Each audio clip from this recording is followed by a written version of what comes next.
Hello everybody, it's Wednesday afternoon. By now you've seen a copy of the test, and I wanted to provide you with a little more background information about our last set of readings, which would be the readings on organizations as open systems. Okay, pay particular attention, and this is part 7, to these three theory introductions here. They're Roman lettered A, B, and C. They're three theories of the organization and their environment, and I need to provide you with a little information for this as you move forward, so that you're able to successfully complete your test. The first of these theories, the earliest one, was called resource dependency theory.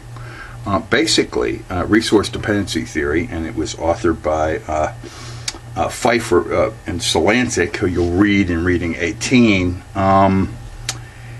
They began with a central insight which people up till then had ignored. Until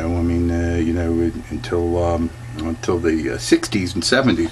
We had not attended to the fact that organizations exist embedded in their environment, just as we do, as social actors within our environment. So basically, resource dependency theory talks about how organizations negotiate their environment, how they get power, how they get resources, when they find it necessary to go outside of the organization to combine resources, as in lobbyists or industry groups and so forth. Organizations may try to win friends, gain access to information, bank loans, and other resources by offering positions to people on their boards of directors. This is where the concept of interlocking directorates comes in. This is how organizations have survived.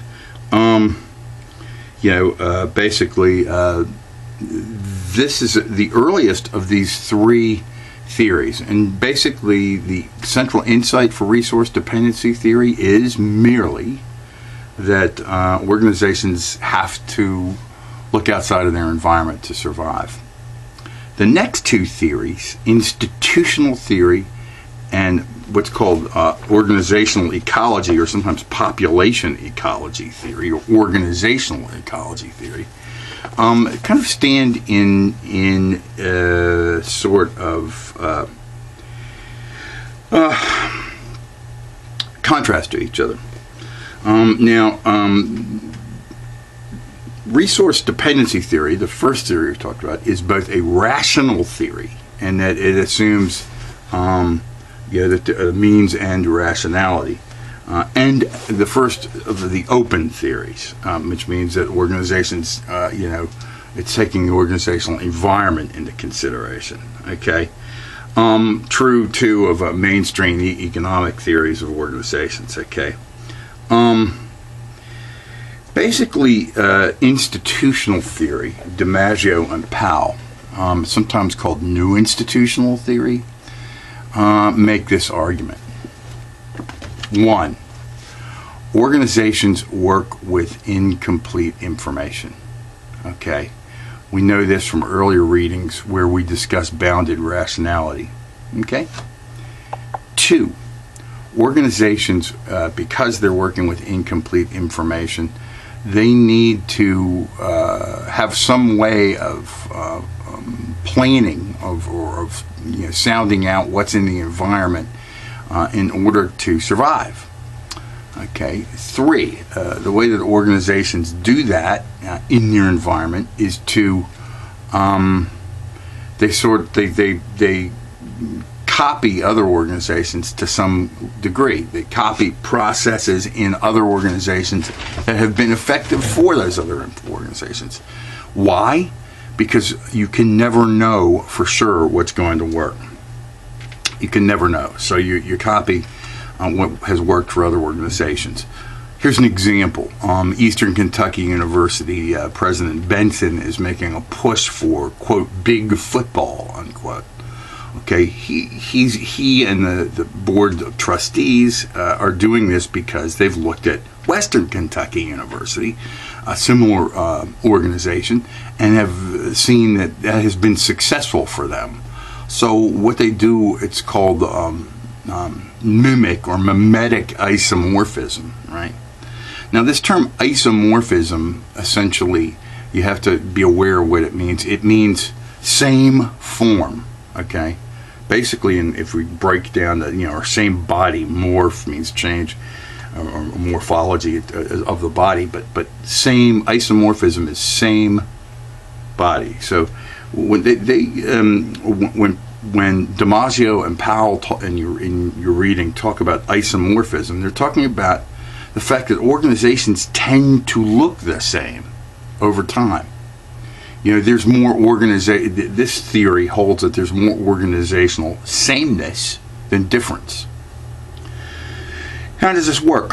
Well, the first one, which we've just given you an example of, is called mimetic isomorphism. Okay? And that's when an organization looks at its environment and looks at processes and mechanisms from other organizations that have been successful, and they copy them or they mimic them. Mimetic. That's what a meme is, right? The other two sorts of isomorphism, or ways that organizations become similar, that they discuss briefly, although they emphasize mimetic isomorphism in their reading of Beyond the Iron Cage to some greater degree, are coercive isomorphism and normative isomorphism. Okay, let me talk briefly about what those are. Coercive isomorphism holds that there are elements in the environment, maybe legal or regulatory or governmental or some other restrictions at all levels, financial, that force or that coerce organizations into certain lines of action. So, every large corporation, for example, has a tax department. They're going to have similar forms. Organizations are to a greater or lesser degree because they're facing the same set of coercive forces or power from the outside imposing a framework on them, right? That's why organizations have tax departments and so forth, and organizations all have corporate accountants and corporate attorneys. Okay, the other type of isomorphism, normative isomorphism, has to do basically with organizations which are professional organizations. Doctors and attorneys' offices, for example. If you look at if I go to my doctor's office, which is over in Baptist Physicians Office Park, the Physicians Office Park over in the, across Interstate 75, there's my doctor is embedded in a medical practice with 2 or 3 other doctors and a couple of nurse practitioners and, a staff of nurses and so forth. This is basically the way all other doctors' offices operate. I used to go to Madison Family Clinic, and they had a similar setup. So basically, and so that's an isomorphic process. In other words, organizational forms, the organizations are going to tend to look like one another. Okay? Eastern Kentucky is going to tend to look like Morehead State, Murray State, and Western Kentucky University, because these are where they're operating under the same, not only coercive isomorphism, that would be what decisions are made in Frankfurt, but also they're mimetic isomorphism. They're copying one another, processes that seem to work and so forth, and there's a degree of professional isomorphism, and the college professors all operate under the same sort of professional guidelines for the most part. Okay, so this is what's called institutional theory, part B.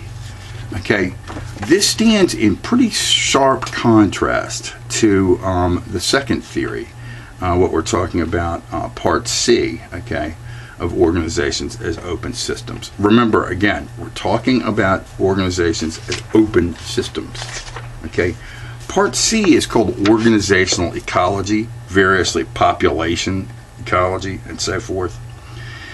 And we're talking Carroll and Hannon are the authors of this. They argue that key environmental variable is the number of existing organizations. The organizations are a population, okay, of a given type. When examples of a new kind of organization appear, the scarcity of similar organizations and their unfamiliarity mean that such organizations have low legitimacy and find it difficult to attract resources. They draw heavily on population biology. Okay, what they talk about niches, they talk about population density of organizations, and what they suggest is exactly the opposite in terms of how organizations interact with their environment from institutional theory. This is what they say. Okay. And they draw on heavily on biological metaphors. First, organizations are in an environment. They have to reach into their environment for resources. Second, there's a limited number of organizational niches or positions, just like you could talk about evolutionary biology that way, in a particular setting for an organization. And what this is going to do is not make organizations similar, but make them different. Okay, they're going to, there's organizational forms. They're going to be, not isomorphic at all. It's going to be the exact opposite. Organizations are going to be different. Let me give you another example. Okay, say you want to open a restaurant, in Richmond, Kentucky, downtown, right? What do you open? A Chinese restaurant, a pizzeria, a Mediterranean restaurant, a bar? Well, you have to take into consideration the environment, okay? The population, the niches, the available population is kind of bordered. And so what you do is, based on this incomplete information, you look and you determine, you might start a restaurant and over time it's going to become different, specialized. You're going to sell hot dogs versus falafel versus Chinese food versus pub food. These are all different local restaurants that are down on Main Street in downtown Richmond. So the organizations are going to be different. They're going to offer different things, and hence their organizational forms are going to be different. That way the local organization, whatever organizational form is going to take, is going to be they're going to be different. Okay, so that's population ecology in a nutshell. There is a great deal of debate and a lot of consternation, and these guys, God, they seem to have squared off against each other about whether this is true or not. Whether one of these theories, is quote true. I mean, we don't talk about that, but which one of these theories explains the most in terms of organizational form? Well, the fact is, if we talk about theories, whether one is applicable versus the other is contingent on the kind of organization you're talking about. A place like EKU, for example, may be similar to every other organizational form, but it also has to carve out some sort of difference. It has to carve a niche. So, both of these theories, while they seem at odds with each other, they're both applicable. And the question is which of them at any given time, and this is true of any theory, explains the most. Hopefully this will have clarified this last part of your reading. The next video I'm going to put up will cover briefly what I expect out of you as you're writing your test. Thank you.